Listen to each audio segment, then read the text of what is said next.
Jesus. Thank you, precious Father. Fill us with your Spirit. Fill us with your Spirit. Direct someone. Bring a divine orientation for someone. Let your light shine in the heart of somebody. Father, I pray in the name of Jesus, cause our hearts to receive from you. We come near you with the spirit of humility. We are open to whatever you want to do and whatever you want to say. Lord, we are ready to receive a new direction. A new direction. Lord, open the new door that you want to open. Father, we bless you. Lord, we honor you. Thank you, Jesus. Thank you, Holy Spirit. Thank you, Jesus. Avant de rentrer dans la parole que le Seigneur a posée sur mon cœur ce soir, j'aimerais donner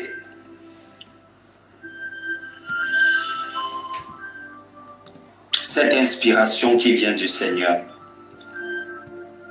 Et je prie que ton cœur soit disposé à recevoir cela.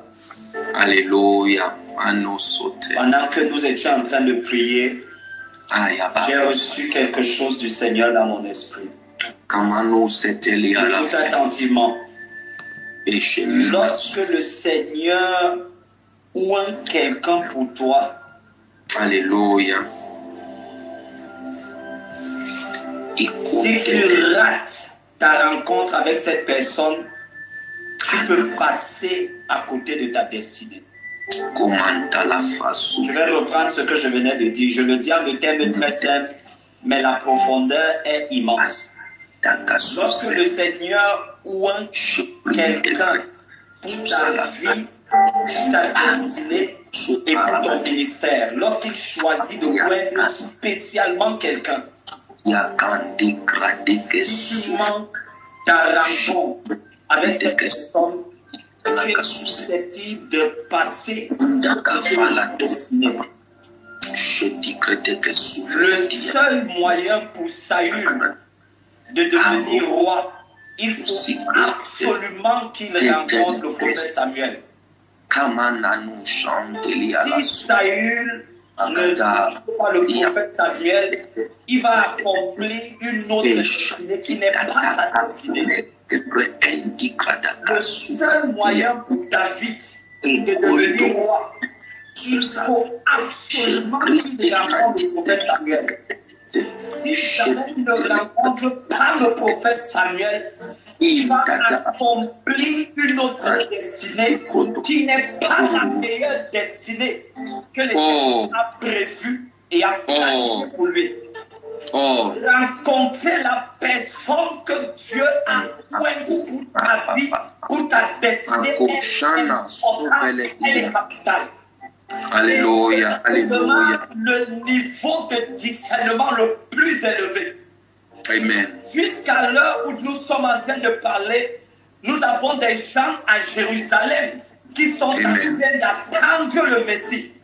Pourquoi? Amen. Parce que lorsque le Messie les a visités, ils ont manqué de discernement pour reconnaître la personne que Dieu avait ointe pour eux. Amen. L'une des choses les plus importantes que tu devrais demander à Dieu, c'est le discernement. Amen. Discerner la personne que Dieu a ointe pour ta vie.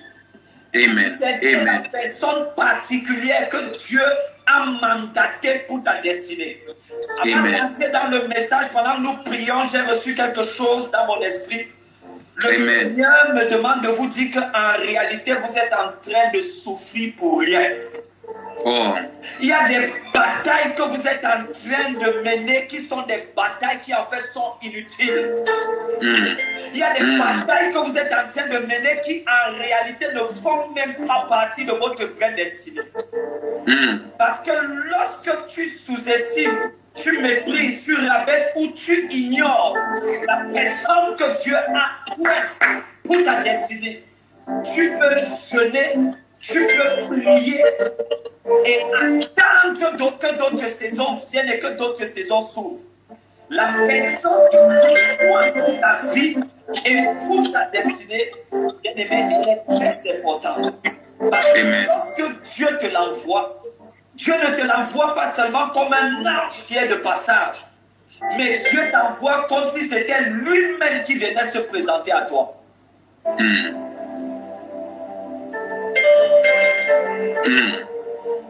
Alléluia.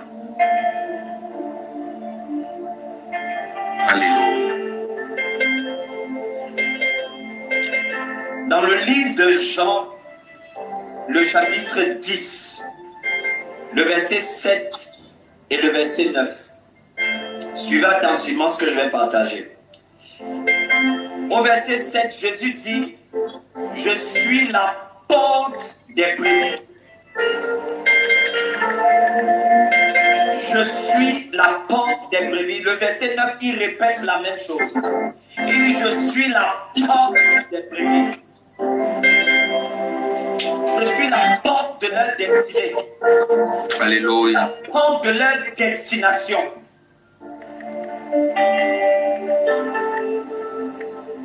Lorsque Dieu Tout-Puissant choisit donc de oindre quelqu'un pour ta vie, pour ta destinée, pour ton ministère, ces personnes-là, lorsque Dieu l'envoie, elle vient représenter Jésus-Christ pour ta vie et pour ta destinée. Amen. Et elle devient la porte par laquelle tu vas passer pour l'accomplissement de ta destinée. Amen. Ce que je dis, mais c'est très profond. Jésus dit, je suis la porte des brebis. Je suis la porte de ta destinée. Lorsque Jésus t'envoie donc un homme de Dieu, cet homme de Dieu devient la porte de ta vie et la porte de ta destinée. Il y a des batailles qui ne font même pas partie de l'agenda de Dieu. Ce sont des batailles que tu te retrouves en train d'avoir simplement parce qu'il te manque le discernement.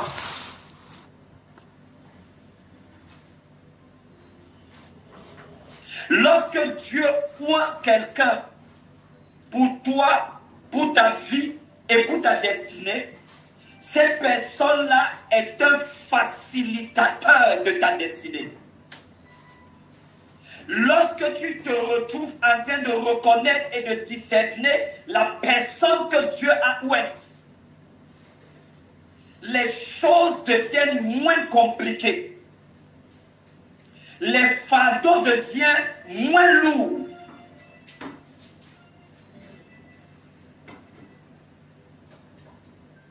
Et la réussite devient accessible.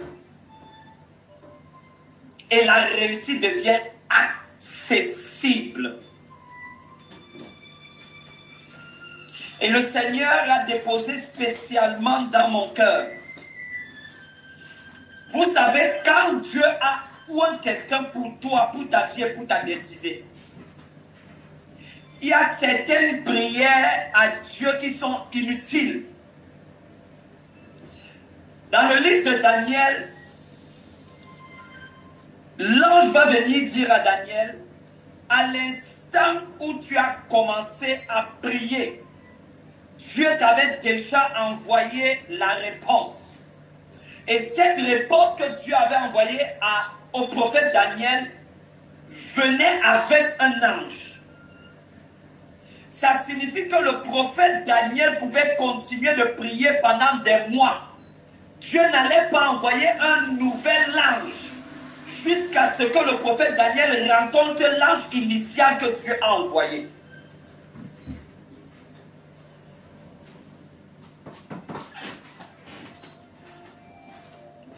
La personne que Dieu oint pour ta vie et pour ta destinée porte les solutions de ta destinée. Est la réponse à Dieu aux questions de ta destinée. Ce n'est pas seulement ce qu'il dit qui sont les réponses, mais c'est sa vie qui devient des réponses.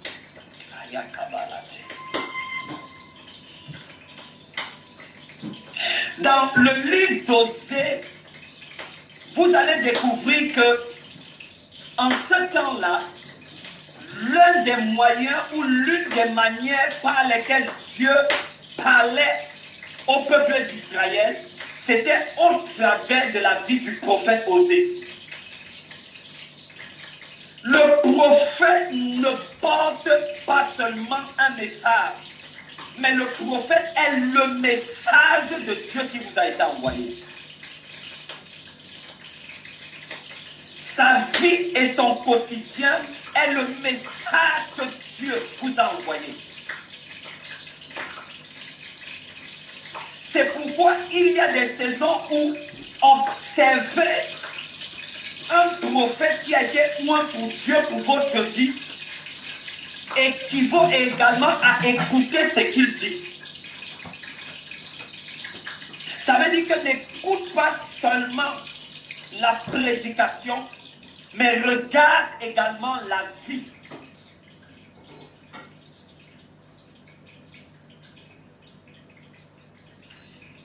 Lève tes mains vers le trône de la grâce et dis: Saint-Esprit de Dieu, donne-moi le discernement.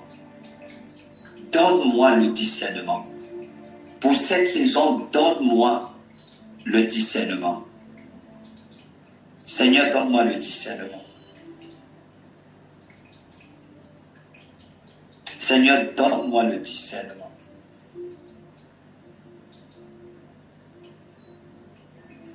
Une seule rencontre et le berger est devenu roi. Une seule rencontre et le berger est devenu roi. Regarde, pendant ces 3 jours, Alléluia. Tu ne comprends rien d'autre. Rien que ce que je venais de dire ici. Ça constitue l'élément fondamental et central que le Seigneur voudrait partager avec toi dans cette saison. Alléluia. Alléluia. Saül est sorti de la maison de son père berger. Il est allé à la rencontre de la personne que Dieu avait oint pour sa destinée. Amen. En sortant de la maison de son père biologique, il était berger. En sortant de la présence de son père spirituel, il était devenu roi. Amen. Amen. Amen. Amen. Wow. L'erreur de Saül, après avoir reçu l'onction de son père, parce que Samuel est son père spirituel, il s'est refusé de continuer d'écouter les instructions de celui au travers duquel Dieu l'avait élevé.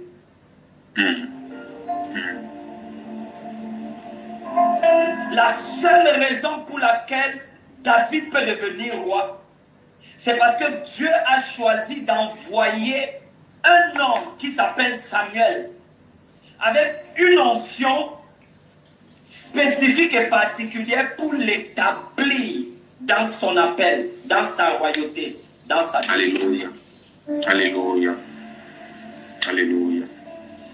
Et pendant ces 3 jours, par la grâce et la miséricorde de Dieu, Amen. nous allons faire le maximum d'efforts de ne pas parler des bonbons spirituels. Amen. Nous n'allons pas parler des bonbons spirituels.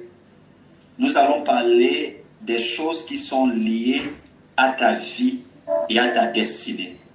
Amen. Et avant de passer dans la parole, je voudrais commencer à rendre grâce à Dieu pour l'immense privilège et l'honneur qu'il me fait, n'est-ce pas, de porter sa parole et son conseil ce soir.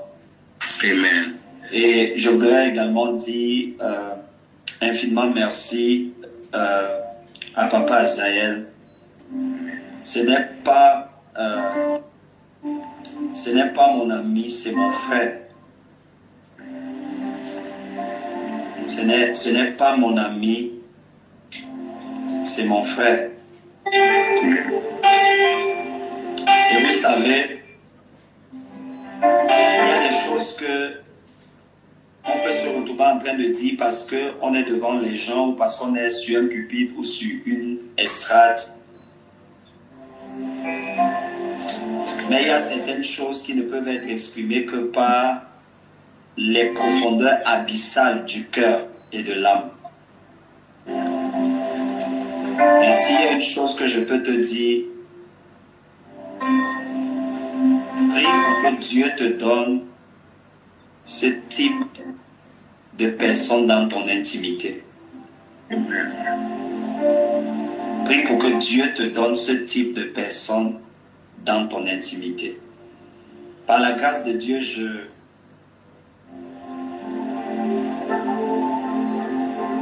il m'arrive de me frotter avec beaucoup de serviteurs de Dieu, beaucoup d'hommes de Dieu. Mais je communie avec très peu. Je partage, je discute, j'échange avec beaucoup, mais je communie profondément avec très peu. C'est pour te dire quelle est l'importance, quelle est l'estime, quel est le respect que j'ai non seulement pour le ministère que le Seigneur lui a confié, mais également pour la personne qu'il est. Waouh!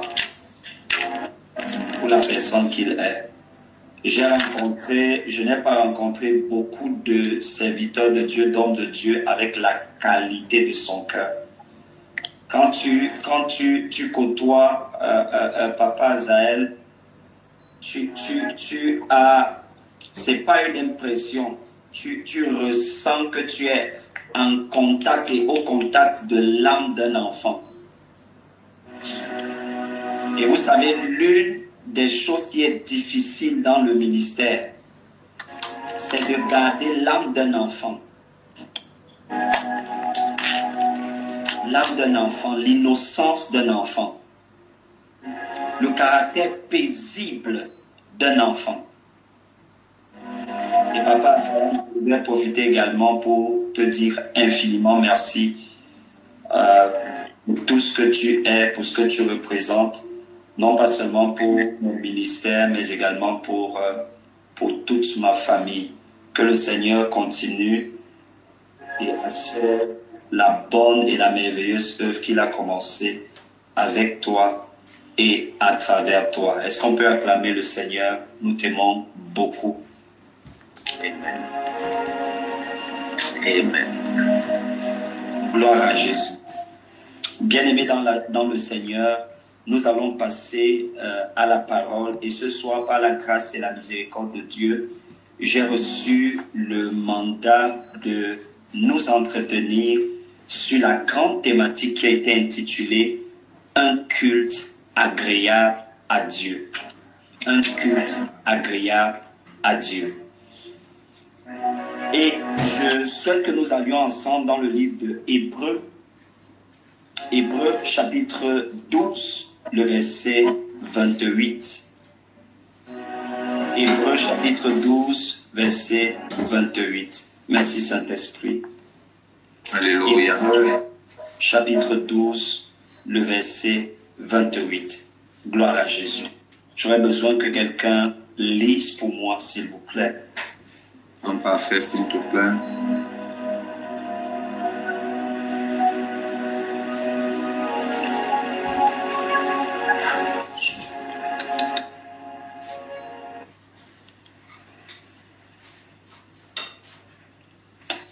Hébreux chapitre 12, verset 28.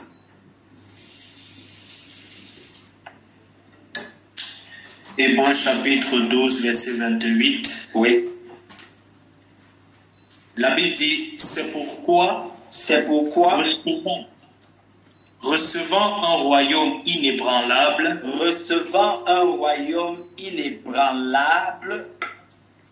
montrons notre reconnaissance en rendant à Dieu un culte qui lui soit agréable.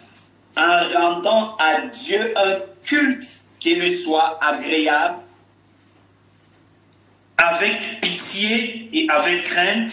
Avec piété et crainte. Oui. Avec piété et avec crainte, yes, ça. Car notre Dieu est aussi un feu dévorant. Est-ce que nous pouvons reprendre la lecture, s'il vous plaît? Hébreux chapitre 12, verset 28 à 29. Oui. La Bible dit, c'est pourquoi recevant un royaume inébranlable, nous recevons un royaume qui est inébranlable, un royaume que personne ne peut renverser, un royaume que personne ne peut secouer. Oui. Montrons notre reconnaissance.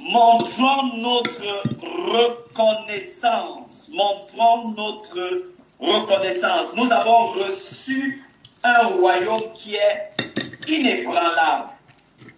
Et parce que nous avons reçu ce royaume qui est inébranlable, montrons notre reconnaissance. Comment?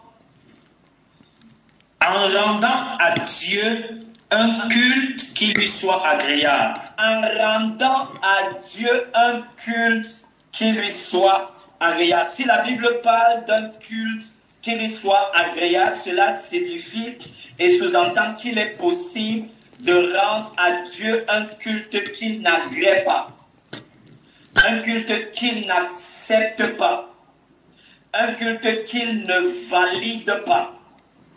Cela signifie et sous-entend également qu'il y a un type, une typologie de culte qui est agréable à Dieu.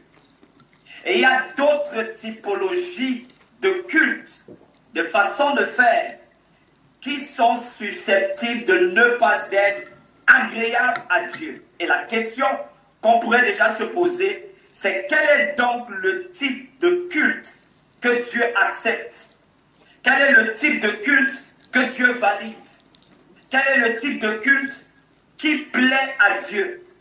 Quel est le type de culte qui satisfait ou qui satisfont le cœur de Dieu? Cela sous-entend qu'il est possible de rendre un culte à Dieu, mais que ce culte-là ne lui soit pas agréable. Mais, avant de rentrer dans le vif du sujet ou la profondeur de ces saintes écritures, c'est important et c'est capital de commencer par définir ce que c'est que le mot culte. Est-ce que quelqu'un est ici? C'est important de définir ce que c'est que le mot culte. Qu'est-ce qu'un culte? C'est important de savoir que le mot culte vient du mot grec lakrieio, qui signifie servir, rendre service, adorer. Par exemple, nous avons dans certaines parties de l'Afrique le culte des crânes, le service des crânes, l'adoration des crânes. Nous avons le culte des ancêtres, c'est-à-dire un service ou des services qu'on rend aux ancêtres. Une adoration qu'on rend aux ancêtres. Le culte est donc une façon de faire, une façon de se comporter, une façon de servir et d'adorer Dieu.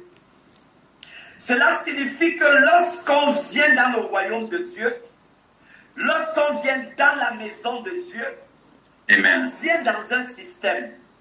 Les personnes qui, à tout hasard, ont quitté, par exemple, l'Afrique pour l'Europe, l'Afrique pour la France, l'Afrique pour le Canada, l'Afrique pour les États-Unis, dès le moment où vous arrivez dans ce nouveau pays, dans cette nouvelle nation, dans ce nouveau continent, vous vous rendez immédiatement compte que le système n'est pas le même, que le modèle n'est pas le même, que la culture n'est pas la même.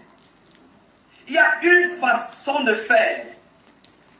Et cette façon de faire diffère généralement de la façon dont nous faisions ou dont nous nous comportions lorsqu'on était sous d'autres cieux, lorsque nous étions dans une autre nation, lorsque nous étions dans un autre pays, lorsque nous étions dans un système.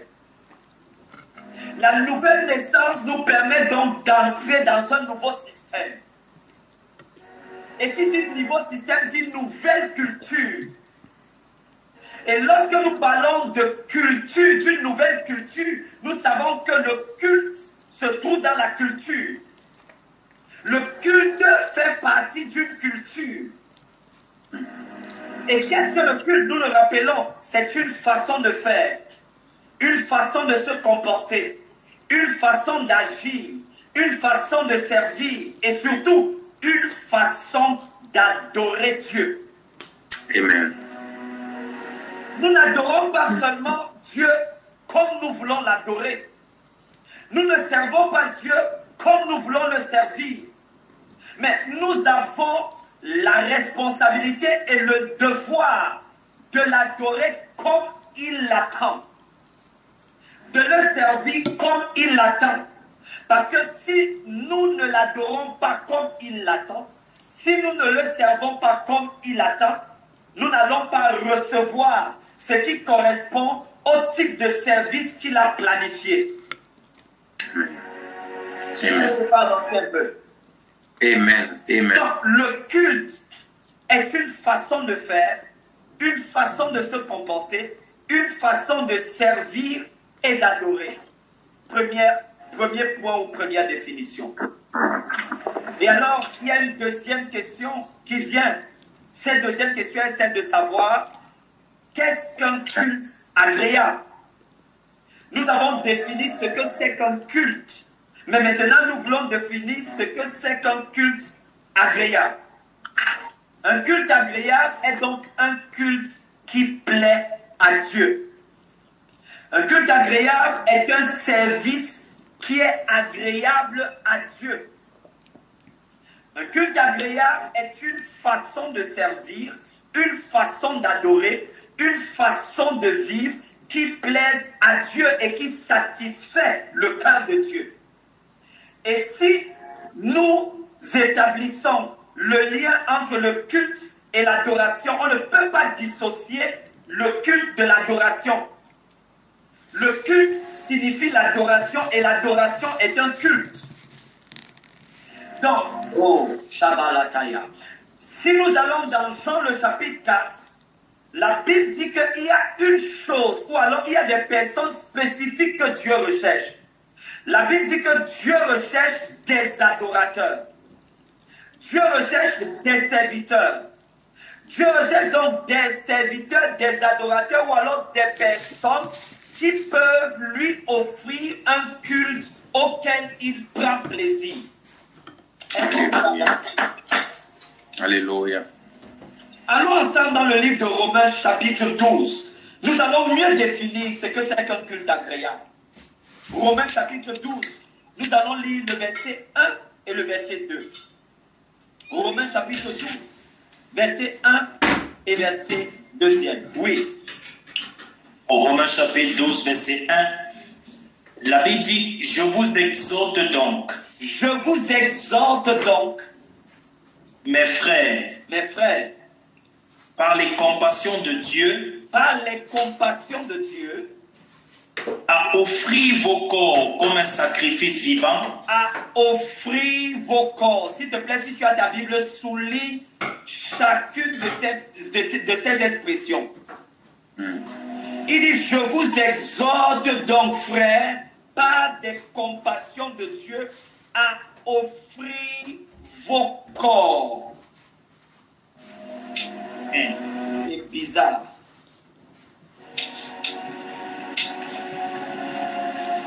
C'est bizarre parce que on se dit que du fait que le Seigneur Jésus ait sacrifié son corps, que cela était suffisant. Le Saint-Esprit, au travers de l'apôtre Paul, vient nous rappeler que Dieu s'attend à ce que, en plus du fait que le Seigneur Jésus ait offert son corps, Dieu s'attend à ce que nous également, nous offrions nos corps. Amen. Amen. Wow. Que nous donnions nos corps. Et il dit, les autres, lorsqu'ils font des sacrifices, ils font des sacrifices des choses qui sont mortes. Mais ici, le sacrifice qui est demandé, c'est un sacrifice qui est vivant. Et ce sacrifice vivant qui est demandé, c'est ton corps et c'est mon corps. Mais avançons, ce n'est pas ce qui nous intéresse de façon particulière. Oui, avance un peu s'il te plaît. À offrir vos corps comme un sacrifice vos corps vivant, oui. Saint, oui. Agréable à Dieu. Agréable à Dieu. Est-ce que vous voyez la démarche? Il dit, je vous exhorte à offrir vos corps comme un sacrifice vivant. Ça veut dire que nous ne pouvons offrir réellement nos corps à Dieu que lorsque nous sommes vivants. Amen. Oh. Ça signifie que lorsque nous sommes morts ou lorsque nous sommes passés de vie à trépas, l'offrande de nos corps n'est plus utile. L'offrande de nos corps n'est plus significative. L'offrande de nos corps n'est plus agréable à Dieu. L'offrande de nos corps ne peut être agréable à Dieu que lorsque ce corps est vivant. Est-ce que je peux avancer? Amen. Amen. Mais c'est important de ne pas voir la vie ici uniquement sur le plan humain, mais de voir également la vie sur le plan spirituel. Amen. Ça signifie en d'autres termes que Dieu ne prend pas plaisir à l'offrande des corps des personnes qui sont mortes spirituellement. Il prend plaisir à l'offrande des personnes qui sont vivantes spirituellement. Amen. Ça signifie par exemple que quelqu'un qui n'est pas né de nouveau, Dieu ne peut pas accepter son corps comme une offrande. Pourquoi? Parce que la personne est certes physiquement et matériellement vivante, mais spirituellement, elle est morte. Dieu ne peut donc accepter comme offrande un corps dans lequel se trouve et habite la vie éternelle. Amen. Et il ne s'arrête pas là. Il dit à offrir vos corps comme un sacrifice. Waouh! À offrir vos corps comme un sacrifice.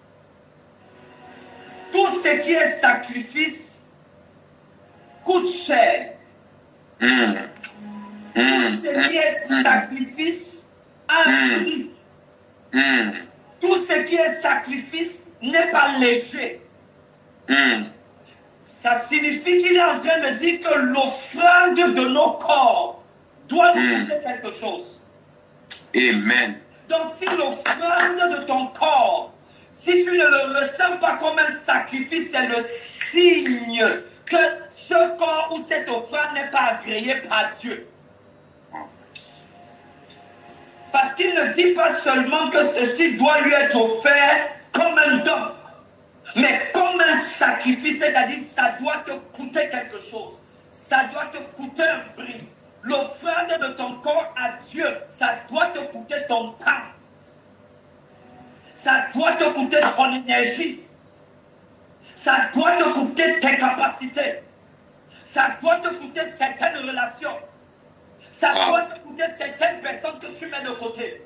Ça doit te coûter certaines personnes que tu sors de ton intimité. Wow. Un sacrifice est un sacrifice. Un sacrifice a un prix et un prix qui est cher. Parce que si le prix n'est pas cher, c'est le signe que ce n'est pas un sacrifice. Et il ne s'arrête pas là. Il dit à offrir vos corps comme un sacrifice vivant. Virgule. Deuxième chose, il dit saint. Ça signifie que l'offrande, ça ne doit pas seulement être l'offrande d'un corps, mais ça doit être l'offrande d'un corps qui est sanctifié. Alléluia. L'offrande d'un corps qui est saint. Alléluia. L'offrande d'un corps qui est pur. Amen. Come on.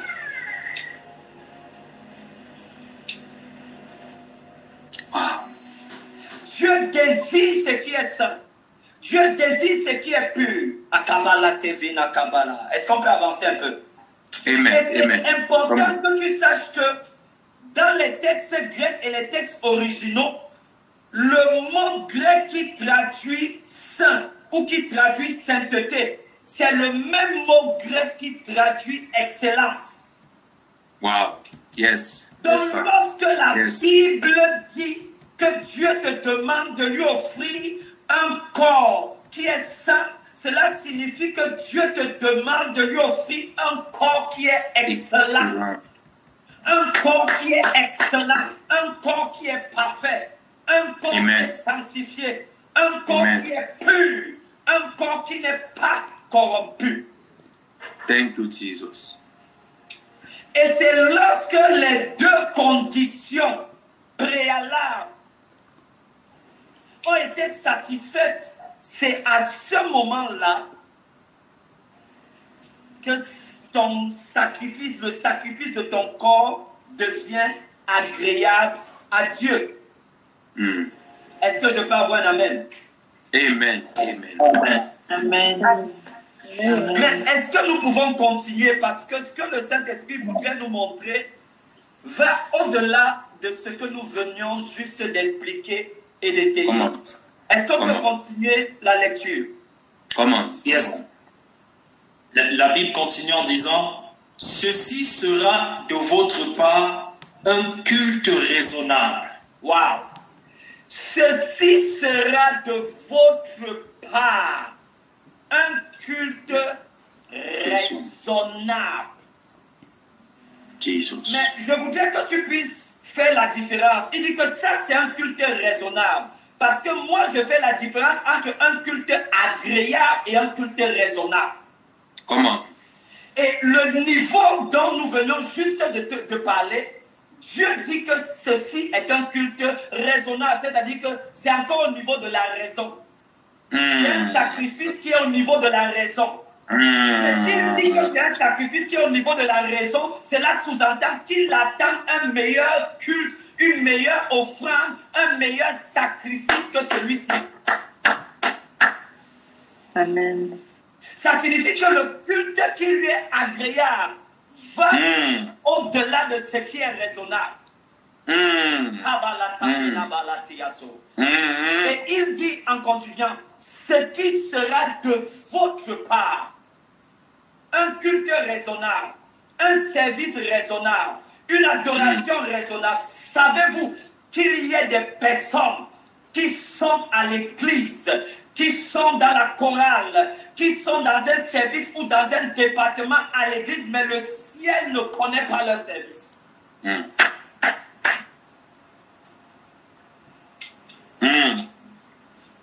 Le ciel ne connaît pas leur service. Pourquoi? Parce que pour Dieu, le service n'est pas seulement l'action. Mais le service part depuis l'état du cœur. Alléluia. La Bible dit que les hommes regardent aux apparences, mais Dieu regarde au cœur. Ça signifie que pour Dieu, le service doit commencer avec le cœur. Yes. Donc il est possible d'être dans l'activisme sans pour autant que cet activisme soit agréé par Dieu, accepté par Dieu. Wow. Wow. Ovni Amen. Ophni et Phinéas étaient les deux fils du prêtre Élie. Et ces deux fils du prêtre Élie servaient dans le temple. Et puisqu'ils étaient tous les jours au temple, d'apparence, ils étaient en train de rendre un culte à Dieu. Mais dans la réalité spirituelle, Ophni et Phinéas n'ont jamais rendu un culte qui était agréable à Dieu. Comment? Pourquoi? Dieu n'a pas pris plaisir à leur culte. Dieu n'a pas pris plaisir à leur adoration. Yes. Dieu n'a pas pris plaisir à leur service. Oh. Dieu n'a pas validé leur service. Oh. Dieu n'a pas validé leur adoration. Mm. Dieu ne valide pas le service, l'adoration ou le culte sur la base de l'activisme. Oh. Mais Dieu a ses propres critères sur lesquels il évalue un service, il évalue un culte, il évalue une adoration, il évalue un sacrifice. Est-ce que je peux avoir un amen? Amen. Amen. Amen. Amen. Amen. Est-ce qu'on peut continuer la lecture? Come on. Yes, sir. Oh. Verset 2. Verset 2. Ah, yeah, Il man. dit, ne vous conformez pas au siècle présent. S'il vous plaît, c'est important de remarquer qu'il y a un lien entre le verset 1 et le verset 2. Donc, puisqu'il commence la phrase du verset 2, la phrase du verset 2 commence par « mais ne vous conformez pas ». Cela signifie qu'il y a un lien, il y a une contiguïté entre le verset 1 et le verset 2. Donc, on ne peut pas lire ou interpréter le verset 2 hors de la compréhension du contexte du verset premier. Qu'est-ce qu'il dit donc au verset deuxième? Il dit, ne vous conformez pas au siècle présent. Mais ne vous conformez pas au siècle présent. S'il vous plaît, soyez attentifs. Ne vous conformez pas. Ne vous conformez pas. La racine du verbe conformer ou se conformer, c'est forme.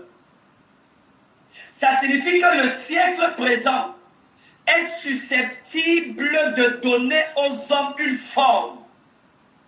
Mais l'apôtre Paul ou le Saint-Esprit essaye de nous dire que tant que des personnes se trouvent à l'église ayant la forme que leur a donné le siècle présent, leur culte ne peut pas être agréé par Dieu.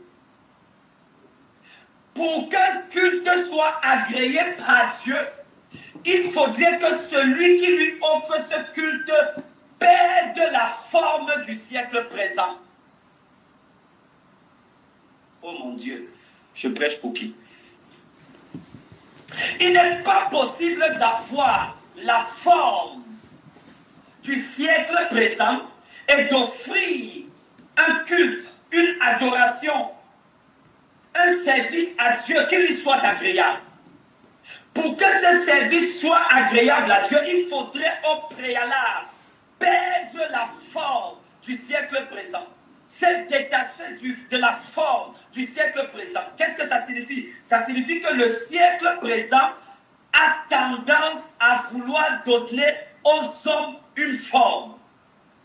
À les mettre dans un système, à les mettre dans un biotope, dans une façon de faire. Or, si ce siècle a sa façon à lui de faire, n'oublie pas également que le royaume de Dieu, le système divin, le système céleste a également sa propre culture. Tu ne peux pas importer la culture du monde dans le royaume de Dieu. Il n'est pas possible de faire une mixité de culture entre la culture du monde et la culture de Dieu. Je profite pour faire une parenthèse. Comment? Il y a de cela quelques jours sur les réseaux sociaux, dans une église, des gens prendre une chanson populaire du monde et l'a dansée à l'église. Et c'est ça, papa. Il n'est pas possible de mixer les deux cultures. Le royaume de Dieu a sa culture. Amen. Et je voudrais que tu remarques que c'est dans culture qu'il y a culte. Amen. Et toute culture est attachée à une adoration. On ne peut pas parler d'une culture sans parler de sa forme d'adoration. Si on parle de la culture d'une ethnie, cette culture-là est liée à une forme d'adoration. Si on parle de la culture d'un peuple, la culture de ce peuple est liée à une forme d'adoration. Si on parle donc de la culture du royaume de Dieu, la culture du royaume de Dieu est liée à une forme spécifique de l'adoration. Dans le royaume dans lequel nous sommes, il y a donc une façon d'adorer. Il y a une façon de servir. Et il n'y a que le Saint-Esprit qui soit le codificateur, l'initiateur, l'ingénieur, celui qui modèle, qui façonne cette façon de servir. Jesus. Thank you, Jesus. Il Thank you, n'est donc Jesus. pas possible de venir servir dans le royaume avec une culture qui est importée. Amen. À chaque fois qu'une culture est importée dans le royaume a en lui un système qui rejette automatiquement cette culture. Ça veut dire qu'il est possible de danser à l'église, d'acclamer à l'église. Mais le tout n'est pas de danser et d'acclamer. La question, c'est est-ce que c'est agréé par Dieu? Est-ce que c'est validé par Dieu? Est-ce que c'est accepté par Dieu?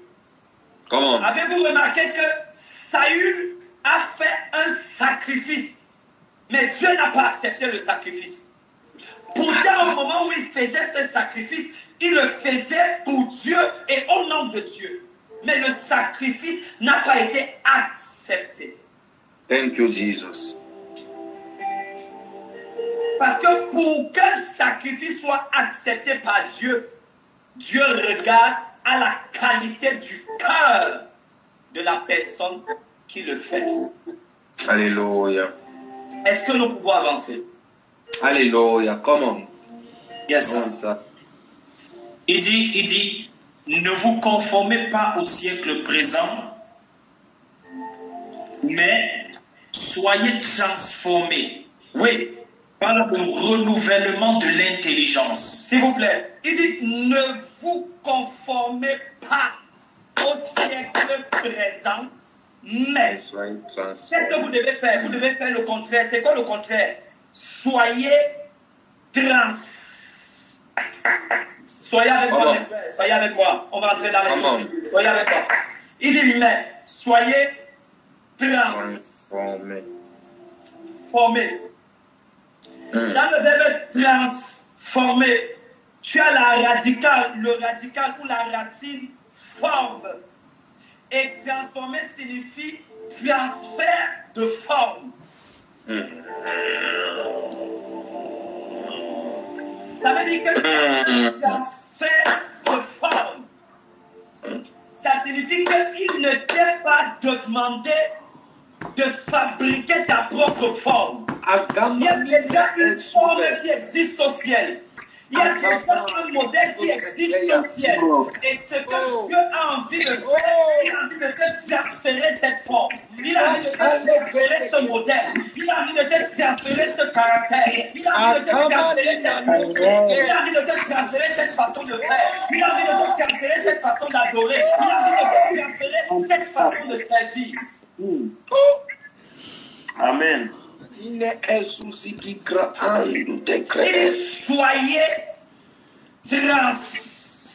transformés. Ça veut dire que Dieu a son propre système de transfert. Alléluia.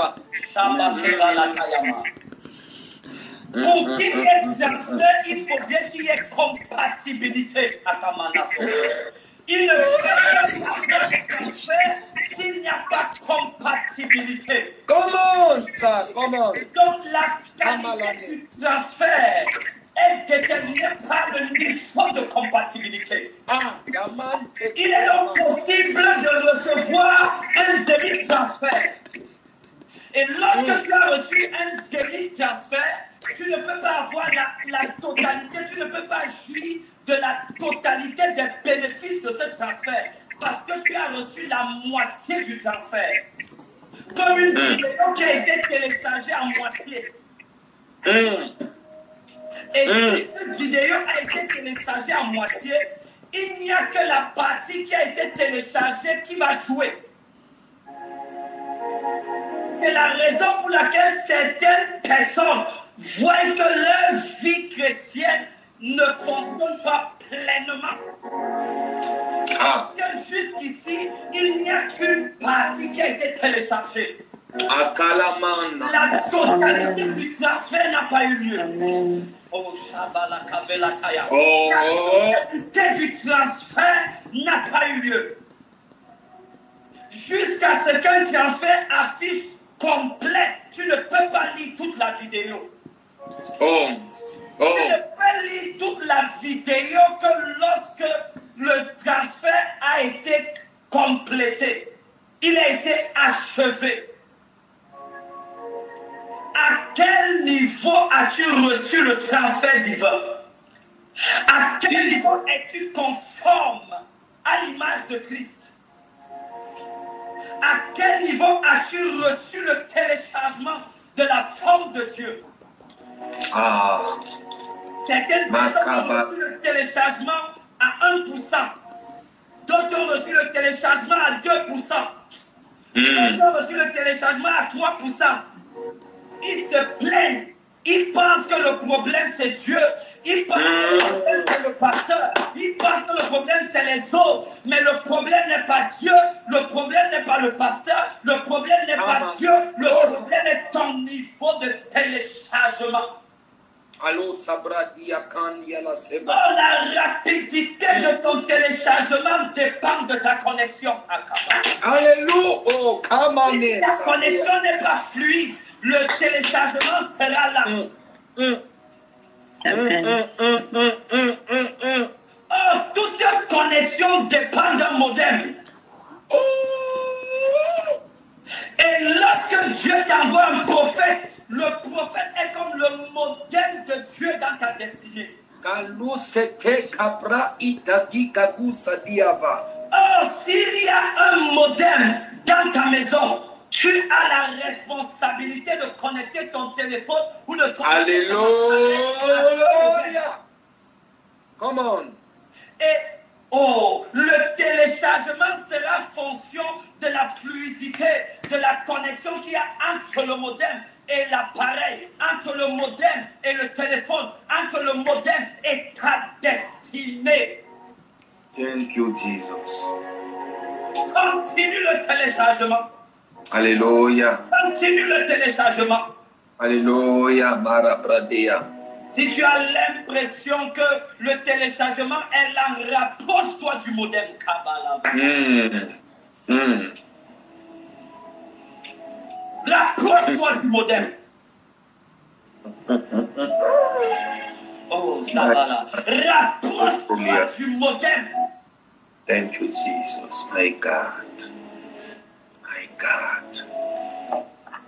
Shaninda de Krosoba. Dans le livre de Matthieu, le chapitre 6, les disciples ont demandé à Jésus de leur enseigner comment ils doivent prier. Et Jésus va leur dire, lorsque vous devez prier, voici comment vous devrez prier. Et il va dire que ton règne vienne. À quel pourcentage as-tu téléchargé le règne de Dieu dans ta vie? Le règne de Dieu est téléchargé dans ta vie. À quel pourcentage? Dis-moi. À quel pourcentage? Lorsque le règne de Dieu est téléchargé à 100%, écoute-moi, tu as la même vie que Jésus-Christ. Tu as les mêmes œuvres que Jésus-Christ. Tu as les mêmes moyens que Jésus-Christ. Tu as les mêmes fruits que Jésus-Christ. Alléluia. La raison pour laquelle il y a une distance entre tes fruits et ses fruits, c'est à cause du téléchargement. Est-ce que nous pouvons avancer? Alléluia. Comment ça? Comment? Wonderful. Avançons un peu. Soyez transformés. Oui. Oh. Mais soyez transformés par le renouvellement de l'intelligence. S'il vous plaît. Il dit mais. Soyez transformés. Ça veut dire qu'il a donné la méthode de transfert de forme. Oh. On a dit que transformer, c'est une forme divine qui est transférée. Et il donne la méthode, il donne le moyen, le modus operandus. Il dit, soyez transformés comment? Par le renouvellement de l'intelligence. Il dit que la transformation s'opère par le fait que tu reçois une nouvelle intelligence. Comment? S'il vous plaît, soyez avec moi. Par le fait que tu reçoives une nouvelle intelligence. Il n'a pas dit par le fait que tu mélanges l'intelligence. Il dit par le fait que tu reçois une nouvelle intelligence. Si tu dois recevoir une nouvelle intelligence, tu dois d'abord te vider de l'ancienne intelligence. La Bible dit tel pas que oh Shabbat Zekotomena abalateya kabeluza.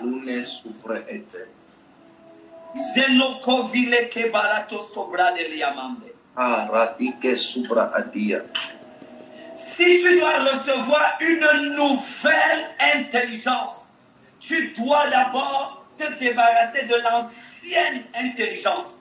Parce que l'ancienne intelligence est basée sur la culture de l'ancien royaume, sur la culture de ce siècle. Or, ce qu'il nous demande de télécharger, c'est l'intelligence qui vient de l'autre royaume. Et la Bible dit que Daniel avait un esprit supérieur. La Bible dit que Daniel avait un esprit supérieur parce que l'intelligence qui vient de son royaume, c'est une intelligence qui est supérieure. Alléluia. Est-ce qu'on peut apprendre? Oh, si tu sais la Comment? Il dit soyez transformés par le renouvellement de l'intelligence. Par le renouvellement de l'intelligence. Est-ce que vous savez que le discernement se trouve dans la nouvelle intelligence? Le discernement se trouve dans la nouvelle intelligence. Il dit soyez transformés par le renouvellement de l'intelligence. C'est la suite qui m'intéresse. Oui, continuons la suite. Il dit, afin que vous discerniez, oui, quelle est la volonté de Dieu. S'il vous plaît, attendez un peu. Reprends le verset 2. Il y a une révélation extraordinaire ici. Reprends le verset 2. Oui. Ne vous conformez pas au siècle présent. Oui. Mais soyez transformés par le renouvellement de l'intelligence. Oui. Afin que vous discerniez quelle est la volonté de Dieu. Arrête-toi d'abord à ce niveau. Il dit, mais soyez transformés par le renouvellement de l'intelligence, afin que vous discerniez quelle est la volonté de Dieu. Écoute, ça signifie que tu ne peux pas avoir le discernement tant qu'il n'y a pas eu changement d'intelligence. Ça, c'est premièrement. Deuxièmement, ça signifie que tu ne peux pas discerner la volonté de Dieu pour ta vie tant que l'intelligence n'a pas été renouvelée. Wow. Le processus, le procédé qui t'amène à discerner la volonté de Dieu pour ta vie, c'est le changement, le renouvellement de ton intelligence. Mais ce n'est même pas la priorité ici. Il dit, afin que vous discerniez quelle est la volonté de Dieu, virgule, s'il vous plaît. Ça signifie que ce qui va suivre explique ce qui précède. Afin que vous discerniez quelle est la volonté de Dieu, virgule, ce qui est bon. Ça signifie que ce qui est bon est mis pour la volonté de Dieu. Oh, je ne sais pas si les bien-aimés me comprennent. Amen. Donc, il est en train de dire que qu'est-ce qui est bon? C'est la volonté de Dieu qui est bonne. Amen. Amen. Soyez avec moi, soyez avec moi. Amen. Qu'est-ce qui est bon? Il dit c'est la volonté de Dieu qui est bonne. Amen. Et il y a une deuxième virgule. Ça signifie que la dernière partie du verset explique également la première. Il dit ce qui est bon, virgule, ce qui est agréable et parfait.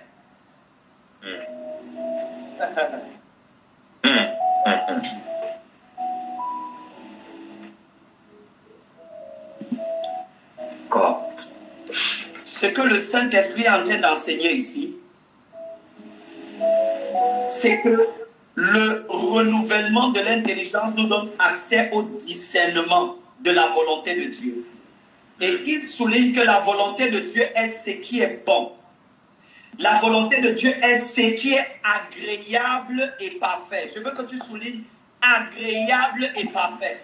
La volonté de Dieu est ce qui est agréable et parfait. Est-ce que je peux maintenant entrer dans mon message?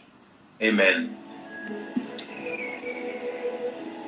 Il n'est pas possible de parler d'un culte qui soit agréable à Dieu. Aucun culte, je vais dire ça autrement, aucun culte ne peut être agréable à Dieu, ne peut être plus agréable à Dieu que l'accomplissement de la volonté de Dieu pour ta vie et pour ta destinée.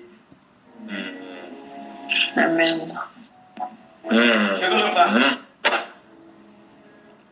Tu ne peux pas rendre un meilleur culte à Dieu qui va au-delà de l'accomplissement de sa volonté parfaite pour ta vie. Qu'est-ce que j'essaie de dire? J'essaie de dire qu'un culte agréable à Dieu, on l'a dit, c'est une façon de servir Dieu. C'est une façon de faire et de vivre à laquelle Dieu prend plaisir. Il n'y a donc pas de meilleur culte qui soit plus agréable à Dieu que le fait d'accomplir sa volonté. Alléluia. Est-ce qu'ils voient le virage que nous sommes en train de prendre? Je dis, il n'y a pas de meilleur culte qui soit plus agréable à Dieu que le fait d'accomplir sa volonté. Je veux dire autrement. Le culte le plus agréable que tu puisses offrir à Dieu, c'est l'accomplissement de sa volonté pour ta vie et pour ta destinée. Amen. Tu as appris ça? Amen. Amen. Nous sommes en train de parler sur le thème un culte agréable à Dieu.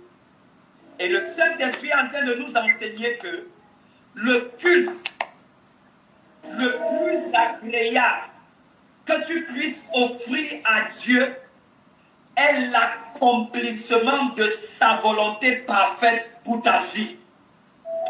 Qui a pris ça? Amen. Comment? Ça veut dire que le plus grand plaisir que Dieu puisse tirer de ton adoration, le plus grand plaisir que Dieu puisse tirer de ton service, le plus grand plaisir que Dieu puisse tirer de ton culte réside dans l'accomplissement de sa volonté parfaite pour ta vie et ta destinée. S'il te plaît, demande-moi d'avancer. Oh, Amen. Avance, prophète. Comment? Comment? Il n'y a pas de meilleur culte qui soit plus agréable à Dieu que d'accomplir sa volonté.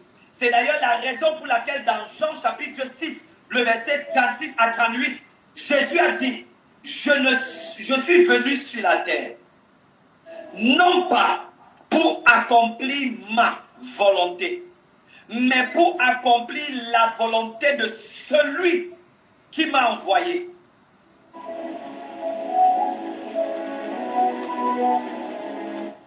Oh. Est-ce que je peux remplacer ce que Jésus a dit? En fait, Jésus est en train de dire que je ne suis pas venu sur la terre pour instaurer ou instituer ma façon à moi d'adorer Dieu. Mais je suis venu sur la terre pour montrer et démontrer la façon dont Dieu est censé être adoré. Est-ce que quelqu'un a compris ça? Je ne suis pas venu sur la terre pour instituer une nouvelle façon de servir. Mais je suis venu sur la terre pour montrer comment Dieu voudrait qu'on le serve. Accomplir la volonté de Dieu pour ta vie, c'est montrer comment Dieu voudrait qu'on le serve. C'est montrer comment Dieu voudrait qu'on l'adore. Est-ce que je peux avancer? Est-ce qu'ils sont en train de... Comment ça? Les Saintes Écritures montrent à suffisance que les choses après lesquelles nous devons aspirer et soupirer, il n'y a aucune chose après laquelle nous pouvons aspirer et soupirer qui dépasse la volonté de Dieu pour notre vie.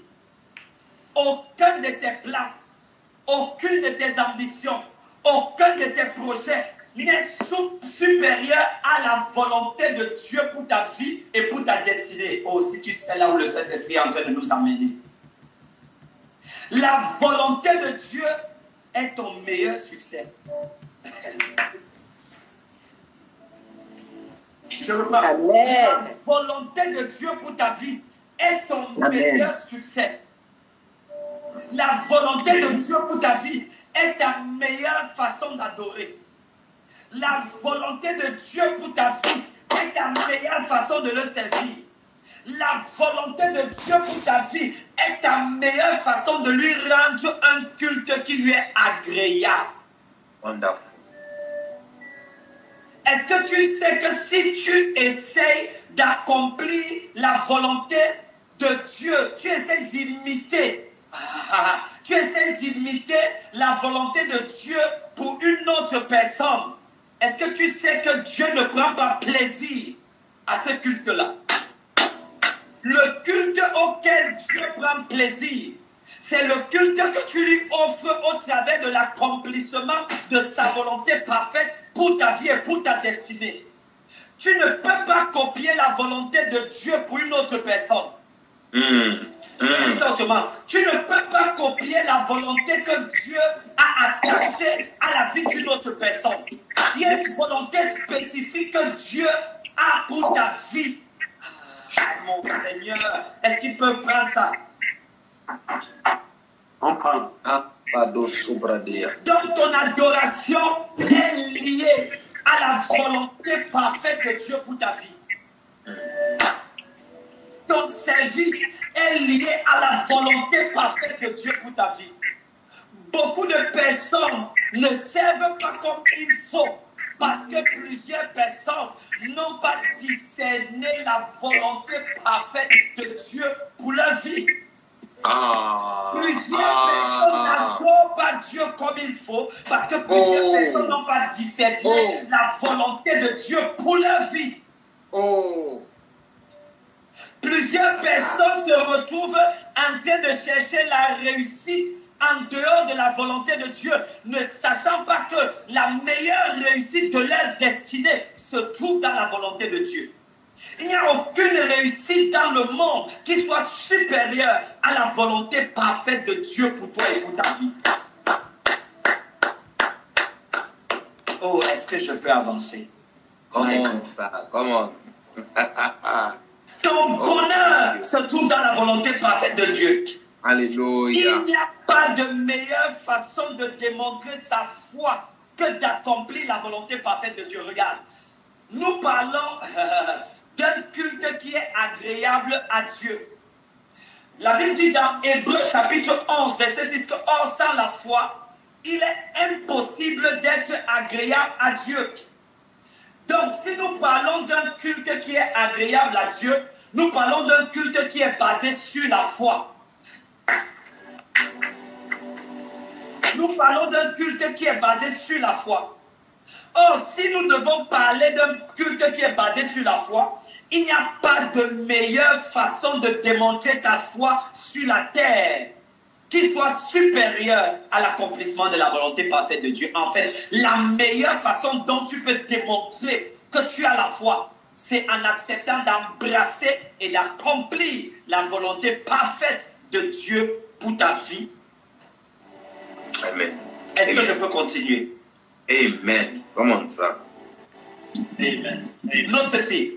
Lorsque tu découvres l'amour de Dieu, il te révèle sa volonté. Amen. Et à cause de la conscience de son amour, tu as donc la foi et la conviction pour lui faire confiance. Cette confiance est la force surnaturelle qui t'amène à obéir à sa volonté. Je vais reprendre ça. Amen. Je dis, non pas moi, mais le Saint-Esprit. Lorsque tu découvres l'amour de Dieu au travers de la nouvelle naissance, il te révèle sa volonté. Et à cause de la conscience de son amour, tu as la foi et la conviction pour lui faire confiance. Cette foi ou cette confiance, c'est la force surnaturelle qui t'amène à obéir à la volonté de Dieu. Amen. La volonté de Dieu est notre héritage et notre responsabilité. Amen. Rendre un culte agréable à Dieu, c'est le chemin de la réussite. Ça, je l'ai dit. Amen. Je repars. Amen. Rendre un culte à Dieu est le chemin de ta réussite. Or, il n'y a pas de réussite en dehors de la volonté parfaite de Dieu.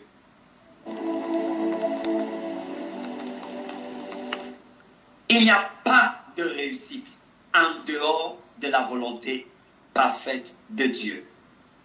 Et tu prends ce point-ci.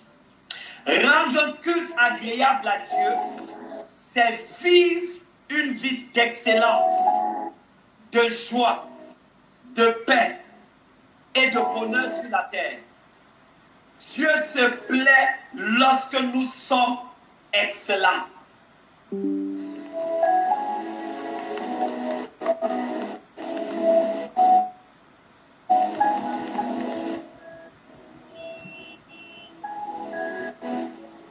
Donc, rendre un culte agréable à Dieu, c'est manifester l'excellence de Dieu sur la terre.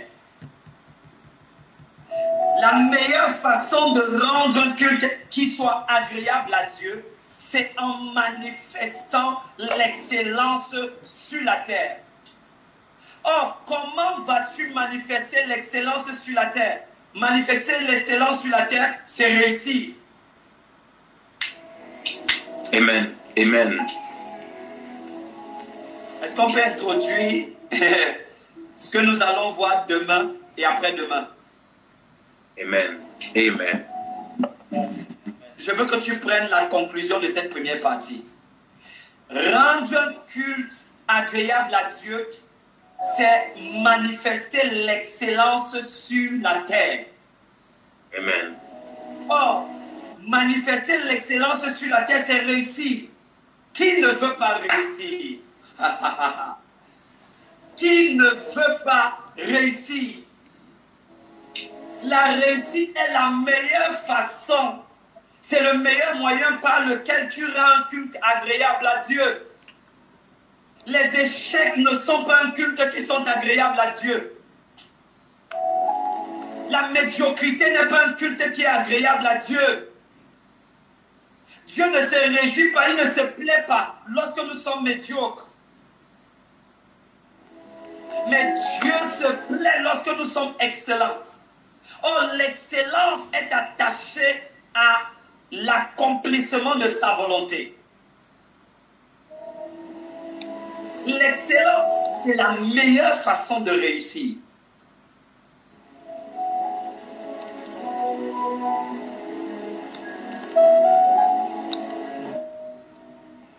Tout homme et toute femme qui vit sur la terre ou qui vient sur la terre a la soif de la réussite. Or, il n'est pas possible de réussir en dehors de la volonté de Dieu. Et pour parvenir à la réussite, parce que la réussite est le culte qui est agréable à Dieu, il y a 5 questions auxquelles tu dois absolument répondre. Et nous allons introduire ce que nous allons partager demain et après-demain. Et c'est sur ces 5 questions que je vais m'arrêter. Et demain, nous allons voir 2 ou 3. Et le dernier jour, nous allons voir les dernières questions. 5 questions auxquelles tu devrais absolument répondre. Et le Seigneur m'a mis à cœur pour le dernier jour. Je vais parler de la prospérité pour le dernier jour. Amen. Et je vais toucher peut-être pour la première fois certaines choses que le Seigneur m'a partagé une nuit pendant que j'étais en train de prier à Abuja, quand j'étais à l'école biblique. Amen. Il y a une économie qu'on appelle l'économie divine. Divine.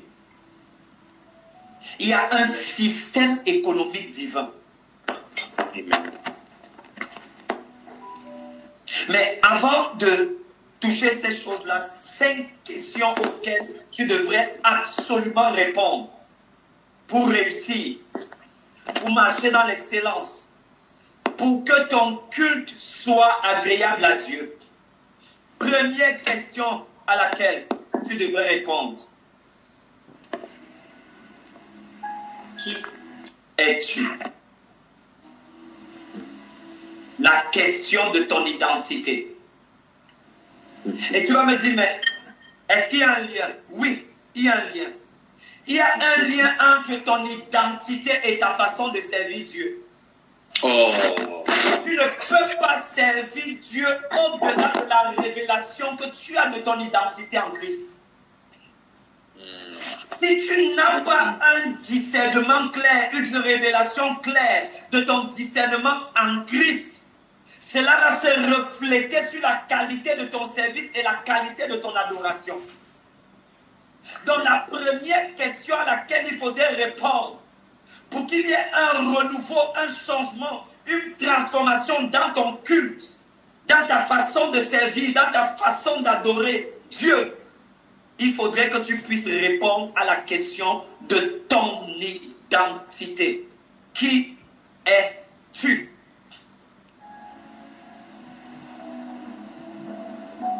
La deuxième question à laquelle il faudrait absolument et impérativement répondre.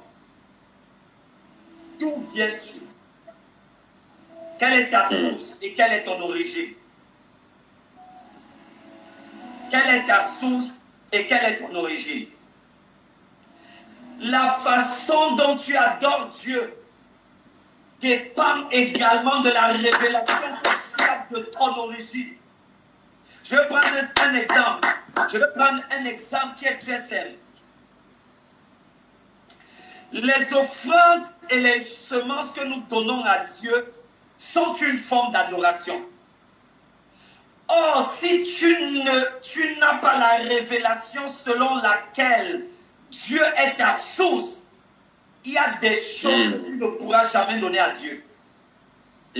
Oh, quelqu'un n'a pas compris ce que je venais de dire. Je dis, si tu n'as pas la révélation que Dieu est ta source, il y a des choses que tu ne pourras jamais donner à Dieu. Tu vas toujours croire que c'est une manipulation. Tu vas toujours croire qu'on essaye de faire quelque chose qui n'est pas bien. Tu vas toujours croire que non, c'est le problème d'un pasteur ou d'un serviteur de Dieu. Non. si Abraham peut prendre Isaac comme sacrifice pour aller le donner à Dieu, c'est parce que Abraham sait que Abraham n'est pas la source d'Isaac, mais que la source d'Isaac s'appelle Jéhovah. Je veux reprendre ça, quelqu'un n'a pas bien saisi. Je dis la raison pour laquelle Abraham peut porter Isaac pour aller le sacrifier sur le mont Horeb, c'est parce que Abraham sait que lui, Abraham, et son épouse Sarah, ils ne sont pas la source d'Isaac.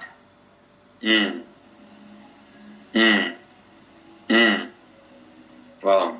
Parce que Isaac n'est pas Isaac n'est pas le fruit. Isaac n'est pas le fruit de la semence d'Abraham. Isaac est le fruit de la semence que Dieu a déposée en Abraham. Amen. Mon Dieu, est-ce qu'ils peuvent prendre cela?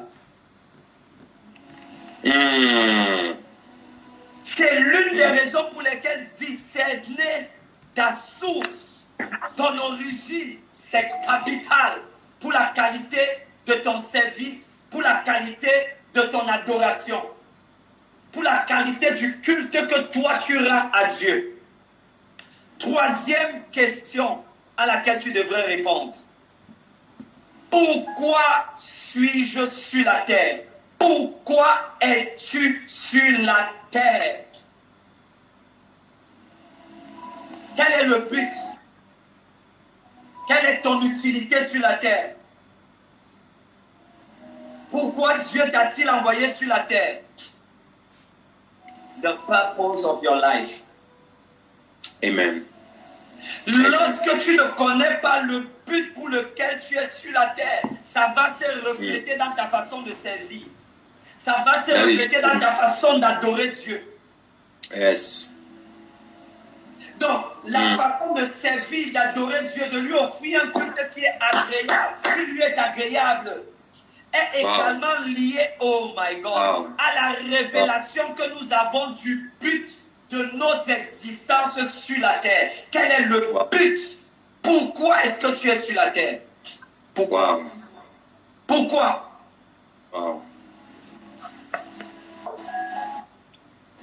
Pourquoi? Ces 5 questions sur lesquelles nous sommes en train de partager, rassure-toi de répondre à ces 5 questions avant d'entrer dans l'année 2025. Alléluia. Alléluia.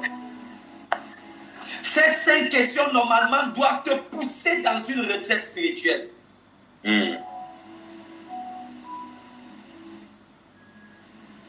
Quatrième question. Wow. Que puis-je faire? Wow. Que puis-je faire? Que puis-je faire? Parle de ton potentiel. Parle de tes capacités. Parle de tes vraies forces.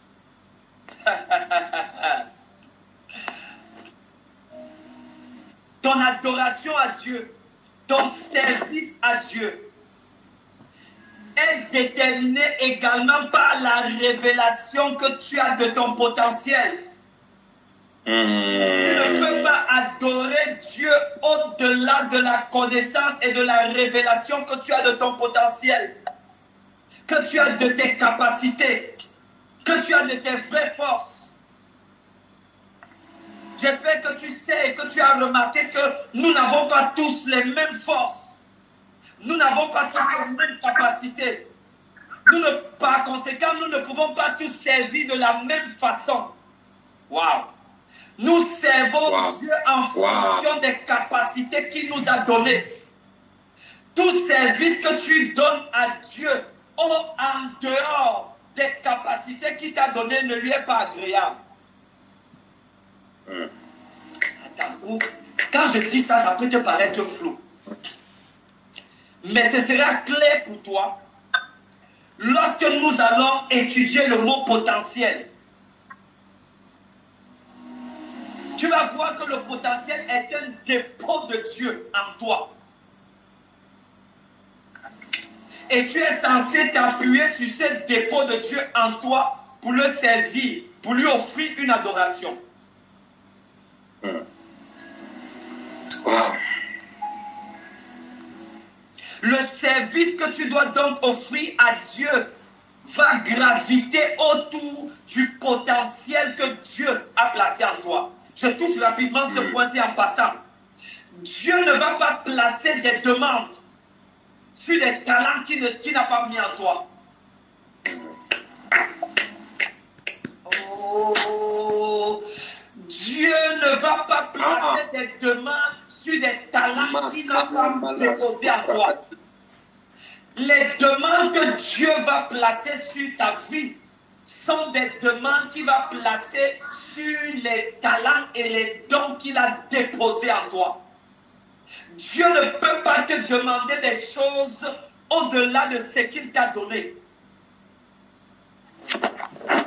Seigneur, c'est à moi-même que je prêche.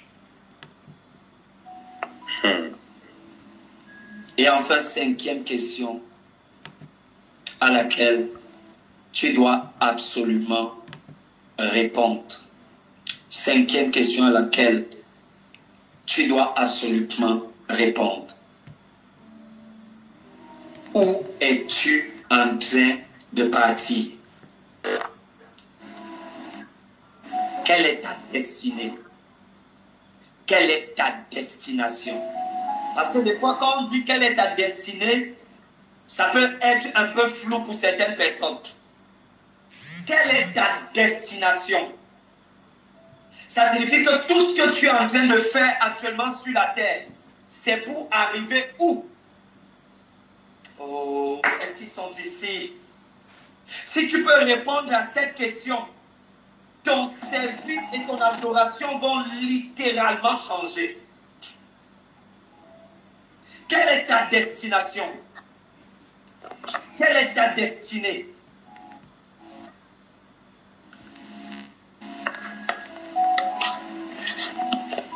Quel est ton lieu d'arrivée? Quel est le lieu où tu souhaites t'arrêter? Tu es en train de partir où? Et lorsque nous parlons de ta destination, nous parlons également de ta direction. Alléluia. Parce que ta direction dépose ta destination. Il y a donc un lien entre la direction que tu prends et la destination vers laquelle tu vas arriver.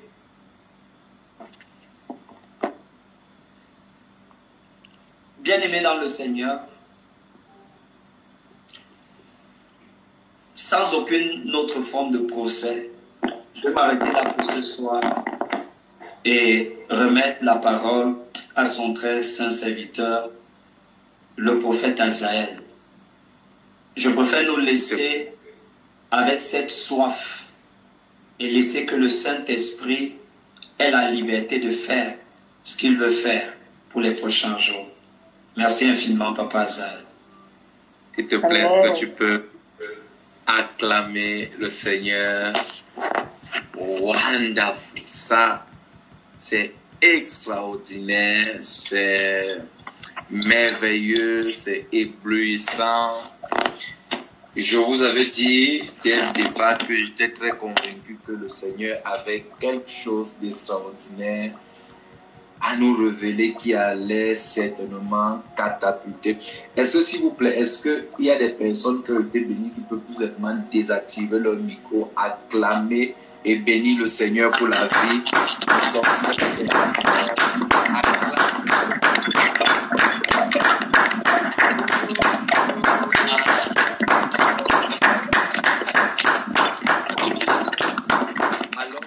N'hésitez pas à liker, à partager la chaîne et à vous abonner. Soyez bénis.